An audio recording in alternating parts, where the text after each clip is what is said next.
Andy, when you're going in depth, how do you know where your panda is? How do you know which person to spend more time on? Okay, so you know how, like, when y'all, how many employees did y'all have maximum in your heyday, your job, your business, in your business? About 100. 100 employees. Do you remember how you interviewed them? Yeah. And you remember how sometimes you thought they were idiots and they turned out to be great, but they were cheap and they turned out to be great? And then sometimes you thought they were genius and you paid them a lot and you fired them the next day? Yes. But do you feel like interviewing them was worth it at all?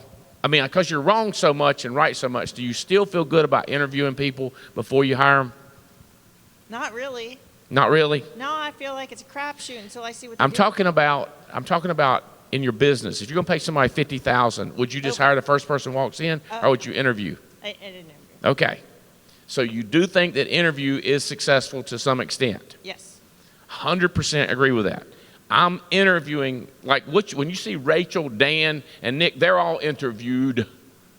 But if you'd have put the normal distribution up here, you could be like, nuh-uh, nuh-uh. Same as when you're interviewing people, you and your husband, you go like, no way we're hiring her. And then we go, maybe. Me, Robbie, Clay, you should hear us when we're hiring people. I mean, it's hilarious. I'm talking about when we'll pay them money. Commission, we blow smoke the whole time, right? Every one of them is the greatest thing we've ever seen to get to the next person. Everyone's the greatest thing we've ever seen.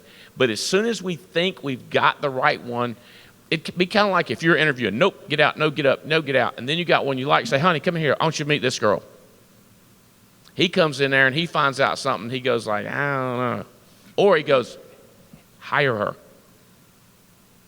So if you're working in depth, that girl that you called your husband and he said, hire her, and I met her and Mike Levin told me, we said, dude, pour money into.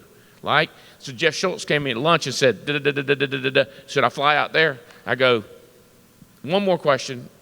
And it was something personal about the person. And I was like, it's the only thing I've heard. And I almost didn't ask. Because when you're interviewing, you're always trying to ask. And I asked him, I said, He's like, but. He's still all those other things. I go, still that one thing. Yeah, I'd go. I would fly out there for that.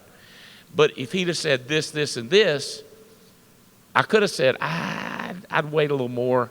Do you have any place better to spend money? So you're interviewing as much as you're recruiting.